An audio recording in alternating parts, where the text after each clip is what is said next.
If God has been better than good to you, I need you to just open up your mouth wherever you are and just start blessing him. Start giving him glory because he's a good God. I will bless the Lord at all times, and his praises shall continually be in my mouth. No matter what I see or how I feel, as long as I'm breathing, oh yes I'm breathing, I'll bless the Lord. As long as I'm breathing, oh yes I'm breathing, I'll bless the Lord. You were created for this moment. I need you to sound off with us if God has been good to you. Let's go right here, everybody. Say, I will bless the Lord at all times, and his praises continually be. No matter what I see, no matter. Say, as long as I'm breathing, and oh yes I'm breathing. If you got breath in your body, tell them again. As long as I'm breathing, oh yes I'm breathing. That's what we were created for. Tell them, oh magnify the Lord with me. Let us exalt, yeah. Let's exalt his name. Together, let's lay down our crowns today. We come to do it together. Come on, let's join together and tell them, let's do it together. Let's do it together. Come on, put your hands on it. Father, we love you today. Be glorified. Let's raise it again. I will bless the Lord at all times, and his praises shall continually be in my. No matter what I see, no matter what you see, it doesn't matter how you feel, you still have an obligation to bless his name. As long as I'm breathing, oh yes I'm breathing. Let's do it together. Oh, magnify the Lord. Come on, let's get on one accord today. Hey, let us exalt his name together. Let's lay down our crowns today. We humble ourselves in your presence today, God. Let's do it together. Everybody raise it and say, let's do it together. Can we say it one more time? Everybody tell them, oh, magnify. Let us exalt, yeah. You deserve it today, Jesus. Let's lay down our crowns. We humble ourselves. We lay down our titles for you. We come to do it together. I need you today, new birth. Come on. Let's do it together. Let's go. Hey, let's do it together. Let's do it together. I don't know where you're watching from. Tell them, let's do it together. Let's do it together. Oh, magnify the Lord with me. Let's do it together. Let's do it together. I need you to join us right here. Let's raise this together. Tell them, say, you've been better than good to me. Say, you've been better than good to me. I'm only talking to those who have tasted. You've been better than good to me. If you've tasted and seen, tell them, you've been better than good to me. Let's pick it up right here. Hey, say, you've been better than good to me. Come on. Everybody tell them, you've been better than good to me. Oh, you've been better than good to me. I'm talking about Jesus, y'all. You've been better than good to me. Let's go right here. I should have been dead, but you've been better than good to me. If you got a testimony, should have lost my mind. You've been better than good to me. Can we say it one more time? Say, I should have been dead. But you've been better than good. I should have been sleeping 6 feet in the grave right now. Hey, should have lost my mind. But you've been better than good to me. We gotta go. So everybody tell them, you've been better than good to me. You've been better than good to me. Somebody tell them, you've been better than good to me. Oh, taste and see that the Lord is good.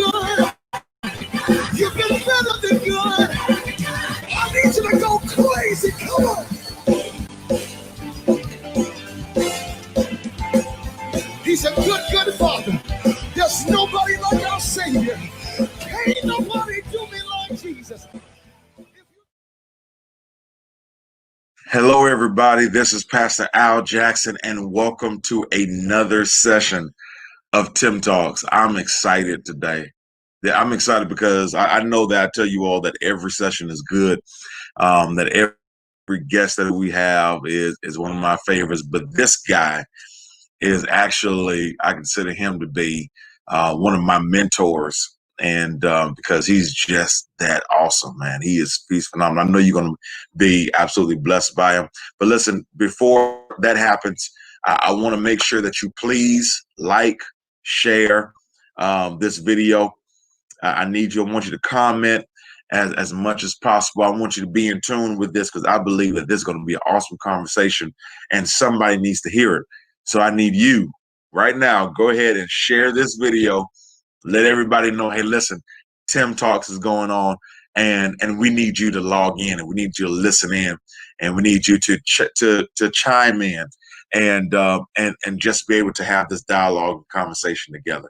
Listen, today we have this phenomenal brother that is, in my mind, and not just in my mind, but this is the sentiments of so many people across the country, that he is revolutionary. He is absolutely a visionary. He's innovative, man. He's relevant to not just the times in the past. No, he's relevant in the times today and in the future. We're still trying to keep up with what God is doing in his life and what God has shown him. And ever since we've been connected, he's been just a great source of inspiration for me and wisdom. As I've tried to, as a Timothy in ministry, tried to get to where he's been and to where he is. And so listen, I want everybody to help me to welcome Pastor, one of my heroes, Pastor R. Joaquin Willis. Dr. Willis, how are you, sir? I'm great. Glad to be here, Al, and thanks for the invitation. And that introduction is just overwhelming. Oh man, listen, man. I wish I had more time to talk about you, but I think that the interview would be over by that time. Yeah. And so I wanted to thank you, man, for just coming and hanging out with us today. But I wanted to kind of start here to just kind of let the world know, those who've been under the rock and don't know who R. Joaquin Willis is. Just give us a brief summation of your journey, man, and who you are and where you come from.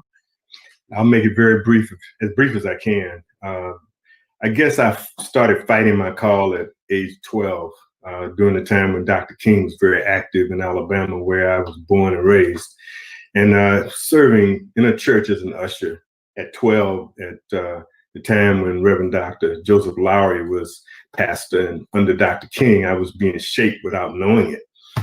So my call really started around then, and one Sunday afternoon, the president of Howard University showed up at our little church in Mobile, and Mordecai Johnson, brother, spoke for an hour. Everybody was, kids-wise, was asleep, but I was sitting on the edge of my seat, and my dad said, well, I said, tell me about Howard. And my father told me, only all-black university in the world at the time, and full status. And I said, that's where I'm going to school. I don't want to go to school. I want to go to school with my people. And I stuck by it. As you know, I went on to Howard in 1967 as a freshman, finished my master's in 85, got my doctorate in 1987, focusing a lot along this time, struggling because I had been running from my call. I didn't wake up until the night my son was born, September 22nd, 1977. I had to stop running. I had been doing well, making a lot of money in IBM, Xerox, big corporations, Fortune 100 corporations. And I had told the Lord, I can't serve you. I got sins to do, man. I got to get me a nice car, some nice clothes. And look at all these honeys out here, I'll get back with you. But after losing 5 children, my first wife and I had 5 miscarriages. This one came along. And the Lord shook me up because he was the only one to make it full term. And that night, I got called to the ministry, and God said, you got to stop running now. And my son's name is Rashid Abayami Farouk Willis, righteous leader of people, one who distinguishes truth from falsehood.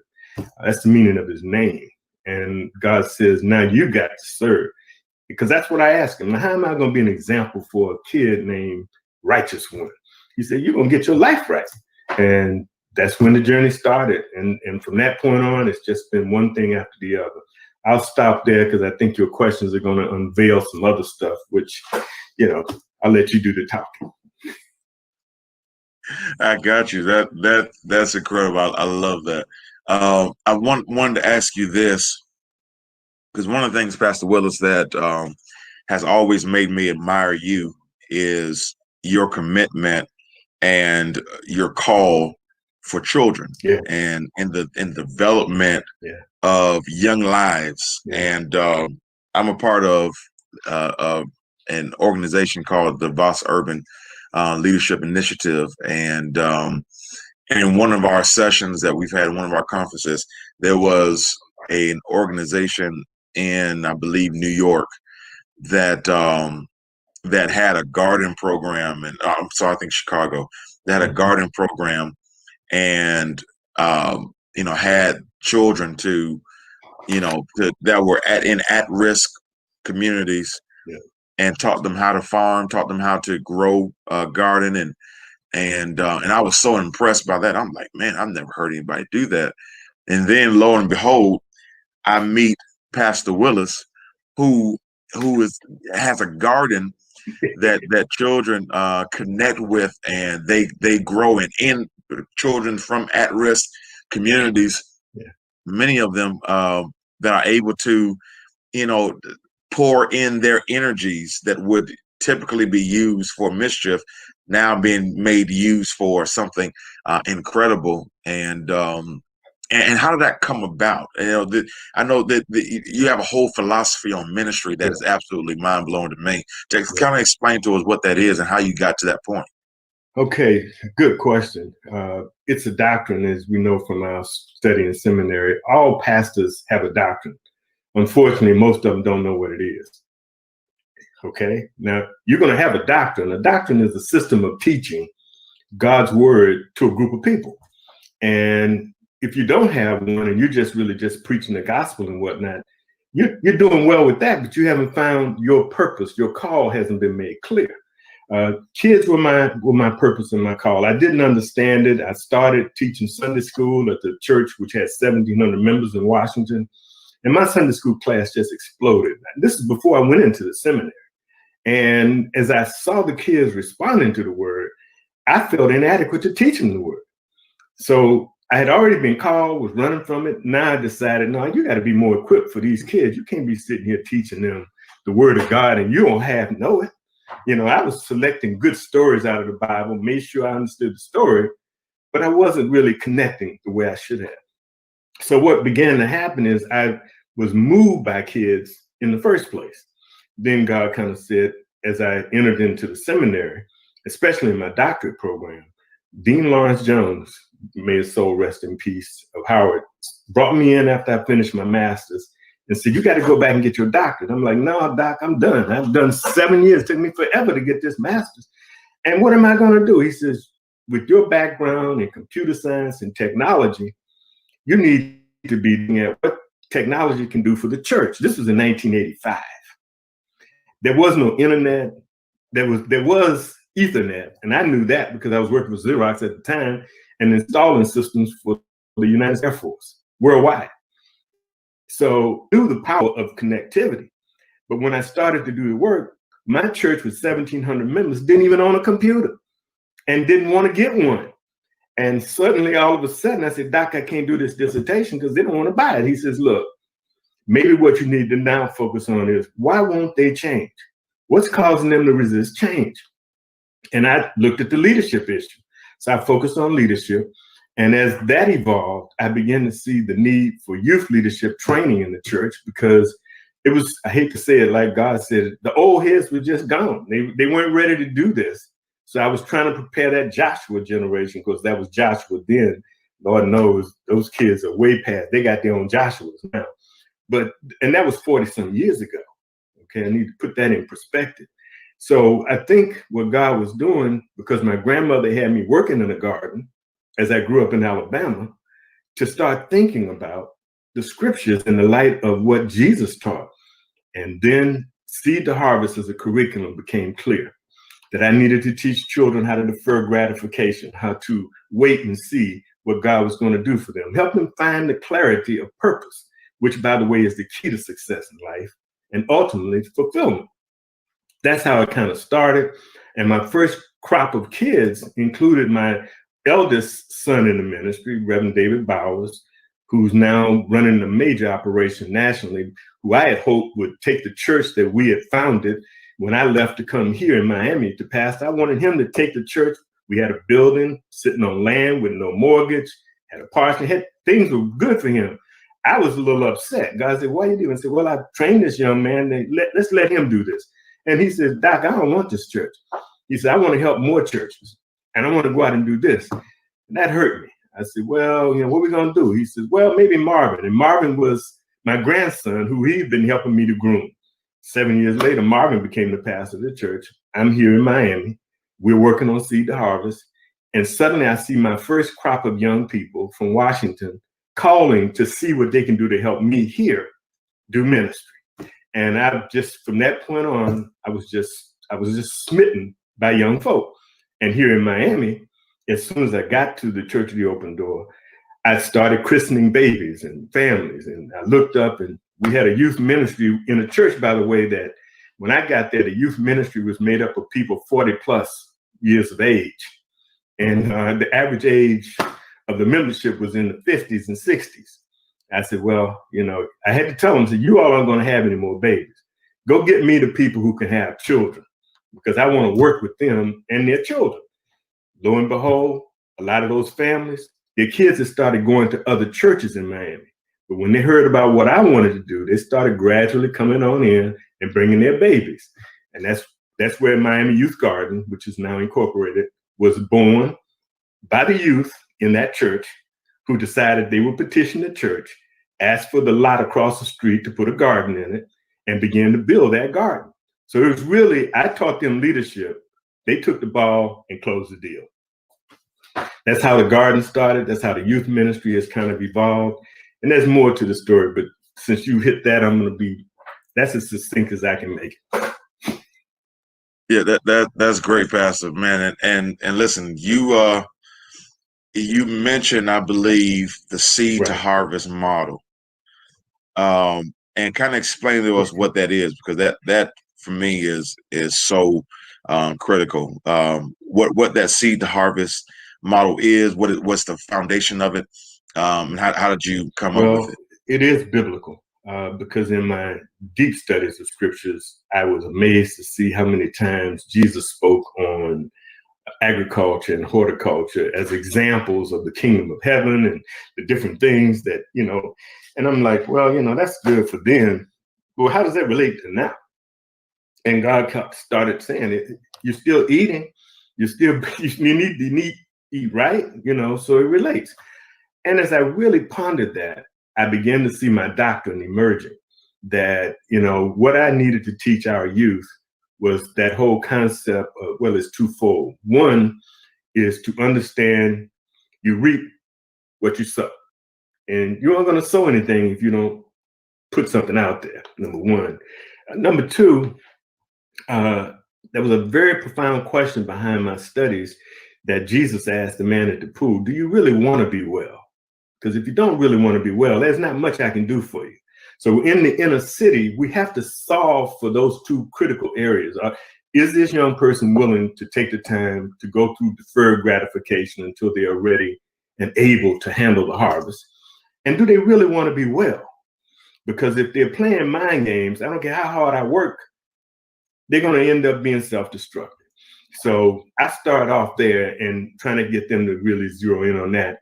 And I think the curriculum began to show me that the parallels, that when you look at the process from really the ground, where God says in his word that there are 4 basic types of ground that his word will fall on. And so the nature of one's heart is really critical. And if the heart isn't really receptive to the word of God, the crop is going to be either twisted, not going to grow, or in some cases get stepped on by other folk. But if you prepare your heart to be fertile ground, when God drops a word in your heart, something's going to grow. So as I began to show the kids this process, I began to discover that right across from each of those, from the ground to the seed, to understanding how each of these, all the way down to, planting, nurturing, harvesting. I have steps, there are 10 of them. But when you look across in the business sector, you'll find that they go from understanding opportunity, dealing with vision and mission, strategic thinking, coming on down to implementation and measurements.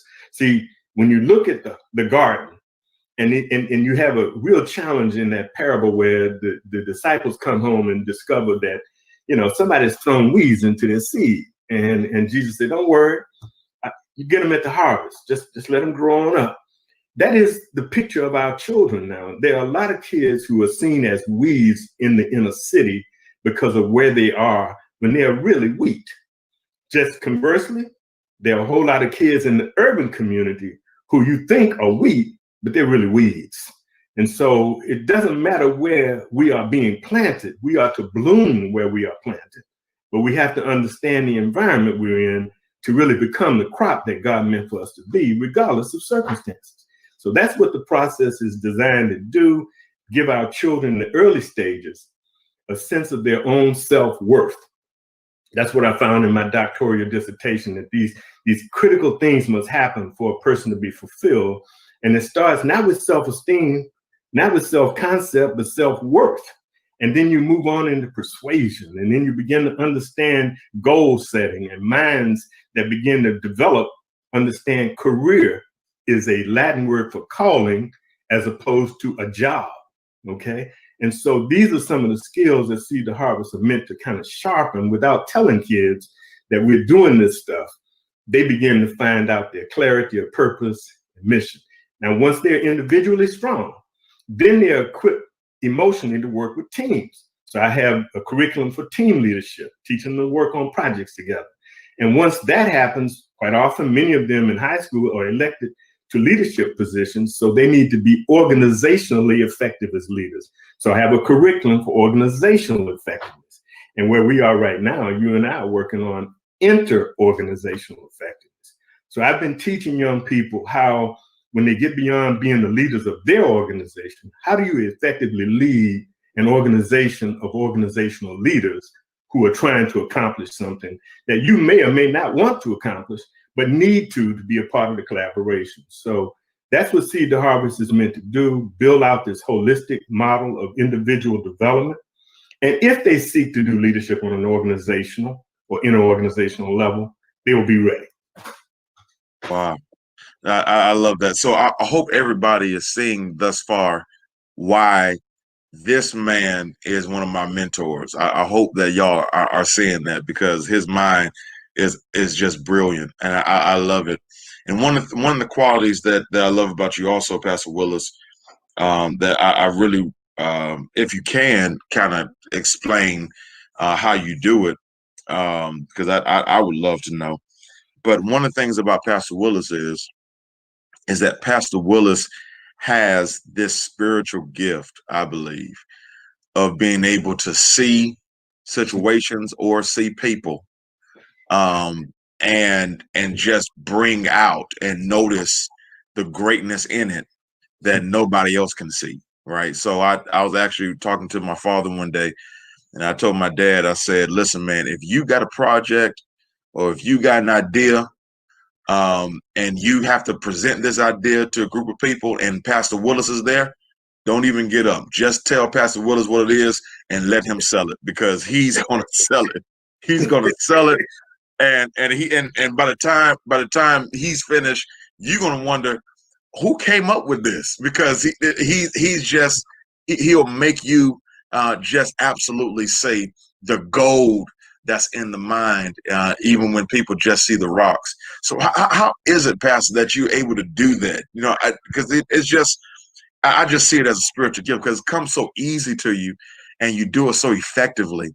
And especially when it comes down to kids, as you mentioned, when it comes down to churches, And definitely when it came down to me, you did the same thing for me and with me, and so many others. How were you able to do that? Well, first of all, I think it's the Lord's gift that I have basically inherited from my mother and her mother and some others. I come from a family of teachers, much like you. And my mother decided that she would be a teacher in the first grade, and she stayed on her course and retired after 41 years in education as a elementary school principal, groundbreaking principal, first Black woman, first Black person to be the president of the state chapters of education in Alabama. And my mother's commitment to education was so obvious. Every time I watched her, I was like, how's she doing? How's she doing? And by the way, she was a straight A student. Me, I graduated, thank you, Lordy. Okay, so I did all right in grad school. In fact, did really well in the doctorate program. But the truth is that I'm just one of those students who believes in study. And I think the spiritual part that you just put your finger on, that's a gift from God. I don't have an answer. In fact, I'm honored by your description there, because there have been times when I wished I could have been a better salesman. I'd have to commit and confess, though, that when I went to work at IBM at 19, they saw some gifts in my salesmanship, and they started teaching me persuasion and how to close deals. And I really was a little reluctant, and I told them, and I said, look, your closing technique don't work for me. They said, well, what's your technique? I said, well, if somebody doesn't need an IBM product, I'm going to tell them. If we don't work, it ain't going to fit. I'm going to waste I'm not going to try to persuade them. Now, if it's the right product, I'll sell it all day long. But you're going to have to understand that, and IBM at that time had some tremendous computer technology. They were trying to sell copiers in a Xerox environment. And those copiers couldn't hold a candle to Xerox, okay? And I knew that, but they were saying, if you got to sell this to make a living, I'm like, I don't know. I can't lie to these folks. I'm just not going to do that. So over the years, I think the gift has become one of discerning what's doable and what's not doable. That's number one. Number two, if you're going to use your persuasion, be authentic. Don't try to sell somebody something that you in your heart know it ain't worth it. And so when I get involved in a situation and get committed, my wife says this too, you just need to get out of the way, okay? Because I believe that that's the passion that really closes the deal. And you can't sell on anybody on anything if you don't buy it and believe it yourself. So that's kind of my answer. And I think it applies to anybody. I think everybody can have this gift if they're honest. Wow. I love that. I love that. That's great. That's great. Now, Pastor, you've been pastoring for how many years? I guess it would be 42 now. But unlike many, I'm counting the fact that I started as an assistant and an intern, as I said, at a church, People's Congregational in Washington, pretty sizable church in Northwest Washington, middle-class church, got to keep it real. And I wasn't feeling as fulfilled there, so I left to found a church in Prince George's County, a primarily Black county, got that church from a school to a building before coming here in 2002. And then pastoring the church at Open Door in Liberty City. The key here is that during those 40-some years, God began to make me realize that I wasn't as fulfilled as I wanted to be. I was fulfilled, but not as fulfilled, because the transition from Prince George's County to Liberty City woke me up. I had been doing ministry in the in the richest Black county in America.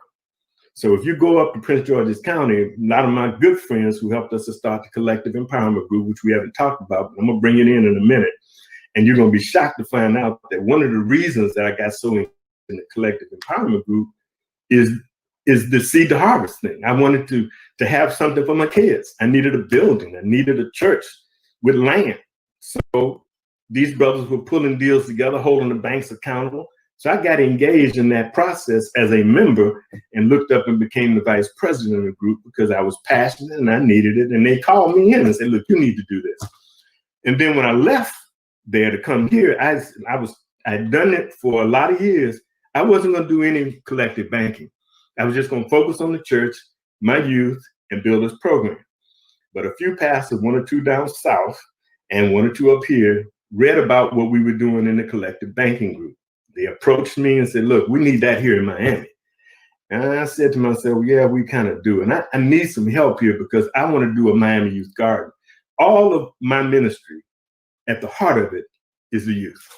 That what I'm really doing is trying to create this empowerment model as Jesus did. I'm going to get biblical here. In that first temptation to turn rock into bread, Christ did more than say man doesn't live by bread alone. What he was saying also is, I'm not going to go out here and try to just rebuild the community. I'm going to rebuild the people.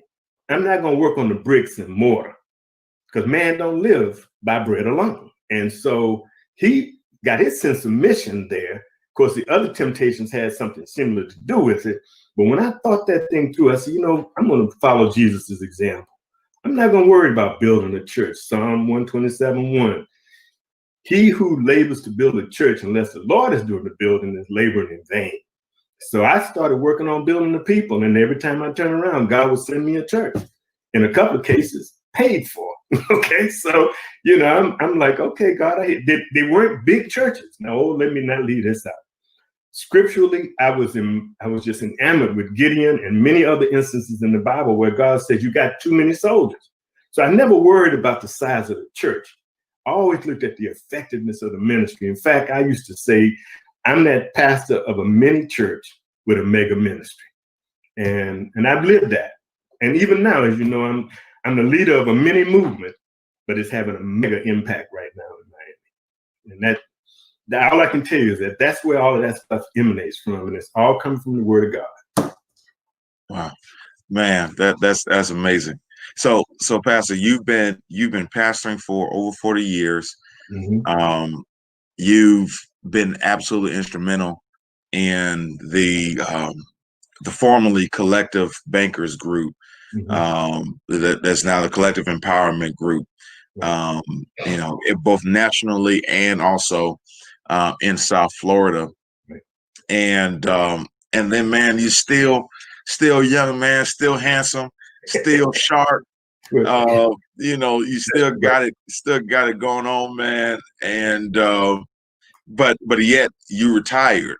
I think about a couple of years ago now.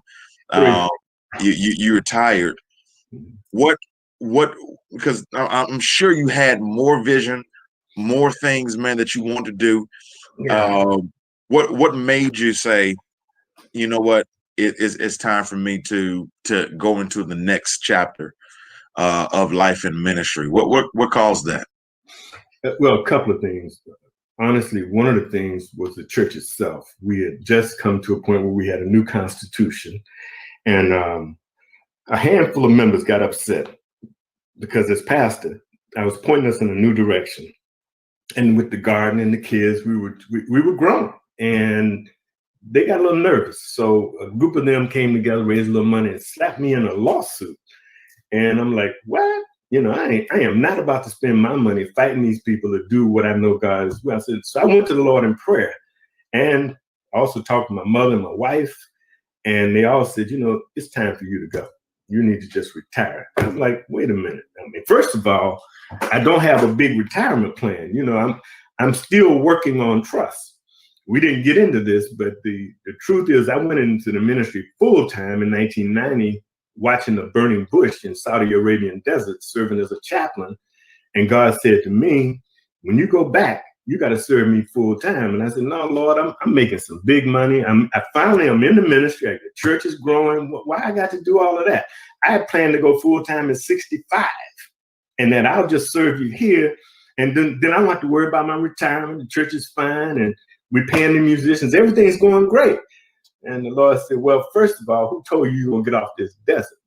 And then secondly, who told you you're going to live to 65? I'm like, whoa, that's a powerful threat, Lord.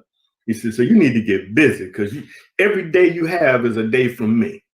And I went into the ministry full time. And at that point, I became, if you will, the rich old man who formerly was a rich young ruler. Because now it's not about money. I done followed Jesus. I forsook everything I had, sold it, gave it to the poor. And here I am now wondering, am I going to make my paycheck? Am I going to be able to make my house up? And the scripture says, never have I seen the righteous forsaken, nor his seed begging for bread. He has provided every step. And so when at 68, it became apparent that a new shift was coming. And God was saying it's time. I said, wait a minute. My youth ministry is growing. The garden was exploding. I was working with you and some others doing so. I was ecstatic about what we were accomplishing. God said, yeah, but you got to move now because I got a new mission for you. And I can tell you that in my retirement now, I'm in a season of overdrive. I just told one of my other pastors that what that represents is that I had to struggle with this. As you know, I had a major bout with illness last year in November, about a year and a half ago. Honestly thought I was going to die. And God spared me again, saved me again, and said, look, I got something for you to do. And when I woke up, I realized that what he was saying is the church and your service in the church was going to be too much for you. What I'm about to do now, you've got to build a whole community holistically, housing, young people, the economy, looking at Black wealth. There's no way you could do all of that and still do the pastoring of the church. God knew when he told me to retire that he planned for me, and I'm 71 now, to go into my season of overdrive. And when we had this discussion, I'm sitting there, he said, now, look at what I did with Moses. I didn't even put him to work till he was 80. And what about Caleb? He didn't do anything till he was 85. And you sitting here complaining because you're 71. I'm trying to tell you, you still ain't at work yet. And you're going to have to understand, every day I give you is a day death has been denied, as Pastor Jones says every week. So my death has been denied and delayed because I have more opportunity. So if I'm going to be fulfilled, I want God to catch me on that last day of my life, working hard to bring his kingdom here on earth. And that's what retirement means, that you don't really quit, you shift. And a lot of brothers are scared of the shift because just like the rich young ruler, you know, when you're talking about getting rid of everything and trying to follow Jesus, that takes a lot of trust and a lot of courage. But if your faith is not strong enough, then you're going to find in the end, Al, that your service to God was kind of hypocritical. Your outcome will be probably minimal. And don't look for any fulfillment because you're going to be sitting around kind of squandering your emotions saying, I wish I had done this. I wish I had done that. I wish I had left Maryland to come to Miami. I wish I had retired to see what I could do with this housing program and these other developments. I don't have none of those regrets. I look back and I just thank God for every day. In fact, Al, if my last day is today, I can say truthfully, I'm fulfilled. I'm not worried about what's going to happen with the CEG because you're on the board, vice chair of the board. We already have you slated one day to be chairman. But look at the chairman, Pastor Eric Jones, older than me, doing phenomenal work. And he's just as invested as I am. So we are blessed, Al. We've been surrounded. Your dad, oh my God. All these ministries that are just erupting, in my opinion, in the right way at a critical time. Look at the election season we're in. We as a people, and the Black church in particular, is the richest institution that we own. Why can't we control the land? Why aren't we careful about where we put our money, especially in the banks? And that's what we've been doing. Jonathan Weaver, our national president, who was president of that chapter when I joined, and I was vice president. I will never forget Jeremiah Wright introducing me to him and to Albert Wynn, who had just become the congressman. This was at a Black Caucus event. And God said to me, you need to talk to these brothers because they're going to help you. And all I can say now is I didn't even feel worthy to be standing there in the conversation with the little church that I had started, was still meeting in the school. But they called me in and said, look, you need to be a part of this. And I'm like, I ain't got nothing to give. Who am I to do anything? I remember Moses saying that, and God says, all right, keep making those excuses with that little stammer that you got, questioning whether or not you can do anything for me. So I just decided, okay, Lord, if you think I'm able, I'll do it. Because you know what the scripture and the teachers tell you is, many are called, only a few get chosen. But even that, God doesn't call the qualified. He qualifies those he called. And boy, did he do that in my life. And I was totally unqualified, unworthy. But every step of the way, he keeps showing me a vision. As you said, I get him. I dream, I sleep, I see him. But what I don't do is I don't deny him. If God said this is the thing, I don't care who calls me crazy. My wife, my mother, whoever. My mother thought I was crazy to go to Howard University. She thought I was crazy also that I only applied to one school, because if I didn't go to Howard, I was going to go into the Air Force.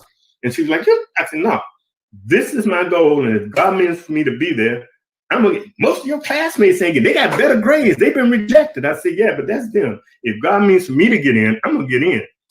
The rest is history, man. I believe when God tells you to do something, don't doubt him. Just do it.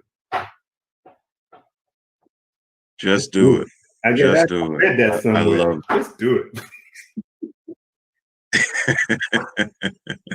Yes, sir. That's amazing. And so I want to ask this last question, Pastor. And we talked about your retirement, and being that there's a lot of young preachers and pastors that may be watching today, that we don't want to wait until we get older, or we keep putting off, or keep kicking the can down the road to say, well, let me now kind of start preparing, or let me now start thinking about it. So in where you are now as a retiree, looking back over the past chapters of your life, what advice would you give to a young pastor, young preacher, in terms of preparation and getting ready for retirement, not just with money, but even with ministry, or emotionally, or family wise, or any other way also, that we could kind of be prepared for that step in our journey as well? Oh, that's an excellent question. It's loaded. First, I acknowledge that I am now in this season of overdrive, as I just mentioned to you, but I didn't know it earlier on. But as last week, a couple of weeks ago, I was asked to preach for a Filipino congregation, which, by the way, I've helped them over the years get started, and they are doing extremely well in their membership, better than I even thought. I show up during COVID now. They distance, they do their worship, and I preach for them probably every other month or so. They have a pastor, but whenever he's around, they call me and say, come do this, which is amazing, because first of all, they speak Spanish. I might say, well, we speak Spanish, but we also know how to speak English, and we like what you're saying, so you just keep coming back. Well, in this message, Season of Overdrive, I pointed out to them that don't think that your greatest days might be in retirement or all of these things. You may not live to be in retirement. And my point was that you can enter into your season of overdrive in your 20s or in your teens. And I gave some good examples, like, for instance, my brother with Black Panther, who's gone, the Black Panther. And a lot of people may not realize this, but I was watching an expose on his life. And one of the things that they said was, just before he passed, he set out 10 major goals that he wanted to accomplish. Now, what we didn't know is he knew he had cancer and it was terminal. But during all of this time, Chadwick Boseman was doing movies and movies and movies, great Black movies, I might add. And when I listened to him carefully, I realized that at 43 years of age, this boy was in a season of overdrive, because he was fulfilling his mission. He was fulfilling his purpose for being here on earth, which everybody has. God gives us all a specific purpose. And so retirement has nothing to do with the accomplishment of that purpose. Now, if you live to be long, Scripture says to be 70. So I'm already a year over grace. I mean, what God promised me was 70 years. He didn't promise me anything beyond that. But there are a lot of people who don't make it to that. And they accomplish a lot. Dr. King at 39, season of overdrive. I can go through a number of them. We just lost, what's his name? Kobe Bryant. May not have understood it, but he was in a season of overdrive. And so what you begin to see in your life as you get closer to the fulfillment of your purpose has nothing to do with retirement. So my purpose would be to say to these young people, don't act like you aren't going to live to retire. So put something aside in case you live. But at the same time, don't bank on that, because you will lose your presence today. The things that you can do today, you're investing so much in your future that you're missing the opportunity to be relevant at the moment. And so there's a constant tension that God introduced to me on that desert when he told me as a chaplain, because I'm there serving him, by the way, I'm not in the army with a gun. I'm there as a chaplain with no weapon in the midst of a war. I'm thinking, you should be okay with me being here and get me home. And he's like, no, you know, chaplains die. In fact, they told me that in the army, that most of the enemies seek the chaplain to kill the morale of the troops. That the chaplain is one of the most targeted entities in the army. Because if you can get the chaplain, you take the spirit of the unit, okay? And I'm like, man, what are you doing here? And God says, I'm preparing you for the ultimate battle. The one you think is so important that you're going to wait until you retire. And I'm telling you now, you ain't thinking right. You need to be wondering if you're going to get home. And are you going to be in shape? And when you get there, what you going to do? And I'm like, oh, man, you hit me with too many questions. God has a sense of humor, and I laugh with him sometimes now, okay? And so my advice to the young people, young pastors, yourself included, first, don't assume you're going to live to be 65 or 70. So do what you got to do for God now. And then look at how it impacts tomorrow and the day after. And then when it's time, don't be stupid. When God says, make a shift, you hear him saying it's time to go, don't wonder what you're going to do, how you're going to make it. Just go and then watch. Faith is the substance of things hoped for, but the evidence is always in the things unseen. And if you can see the future, it probably ain't God painting the future, okay? But if you can feel him, follow him, and then watch what happens. The light shines down on the path. That's what I'm teaching the kids in Seed to Harvest. And you know, the book I'm working on is the idea of understanding what it's like to live under the umbrella of grace, which you don't have to hold. Under that umbrella, you walk on the straight and narrow road that's lit by the truth, and the light of that road is Jesus Christ. And the more you see that light, it's only one step ahead of you. You have to take that step when you see the light, but there's darkness right beyond it. And as soon as you take it, another light shines. And so I've just been taking them steps, man, staying under the umbrella of grace and not hopefully letting people pull me off into those dark sidelines of life where we lose focus. That is losing focus for where God is telling us to walk, to lead us into his kingdom, to stand before him in eternity and hear him say, well done, you good and faithful servant. You were faithful over these little things that I gave you. Now enter into my kingdom. That's what I'm looking to hear. That's what it's about. And retirement ain't got nothing to do with it, because all ages stand before God in glory. And you never know when it's going to happen. Wow, man. Now you got me ready to go conquer the world, man. I told you, man, he's got this appeal, man. And I appreciate you, sir. And thank you for every question. I need to say thank you for giving me this opportunity. But I'm proud of you for this. I mean, this is another one of those times when God has used one of the young people around me to push me out of my comfort zone. Okay. Michael Anderson did it last week. He wanted me to send a testimony. And, you know, I don't do Facebook. I don't do FaceTime or any of those things. But I had to record a message and send it to him so that I could do it. And it was funny because I went on and did it. I never really was comfortable. And I told him at the end, because I reminded him, he's younger than me, that he's now moving from 4th gear into 5th, 6th, 7th, and 8th gear.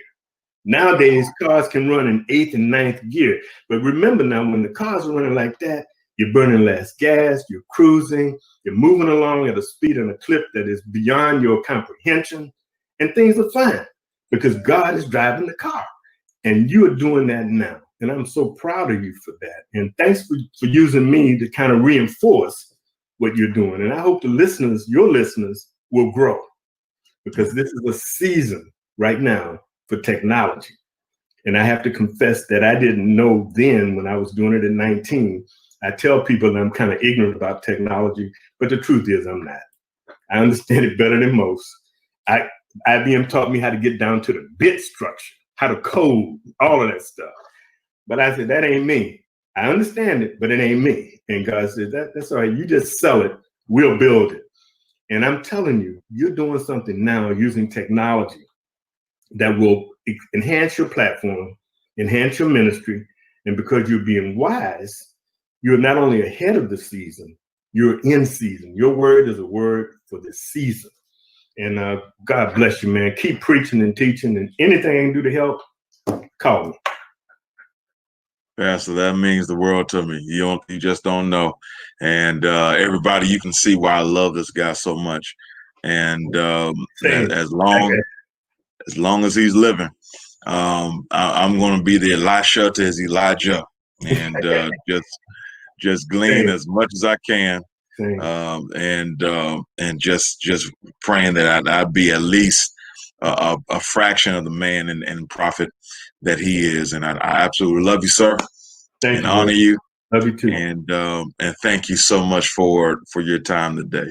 Well, excellent, man. I'll be talking to you about this. Let me know how the reaction is. I probably won't be able to see it, but it is what it is, right? Somebody yes, said sir. Don't quote him, quote me. Right. Yes, sir. All right. Okay, thank you, Pastor. You're welcome. Sign it off. Hey, everybody. Listen, thank you so much for tuning in today. This was absolutely great. Pastor Joaquin Willis is, Dr. R. Joaquin Willis is just an absolutely phenomenon, and he's a national treasure and a personal treasure for me. And so I'm praying that you all have been blessed by it. Listen, I want you to make sure that you please like, comment, and share this video, because the wisdom and the words that this man has given to us, I believe that the world needs to hear it. So make sure that you share it with somebody, because I'm looking forward to finishing out my purpose and going in overdrive and making sure that I get all that I can now, because tomorrow's not promised for any of us. All right. So listen, hey, next week, I want you to tune in next Tuesday. It's my birthday, November 3rd, next week. And so we're going to see some victory in the polls on next week, Tuesday. But then we're also going to be here on Tim Talk. And I need you to be tuned in on next week, Tuesday, and celebrate my birthday with me. So it's going to be great. It's going to be a great conversation. God bless you, and we'll see you soon. Give him praise wherever you are.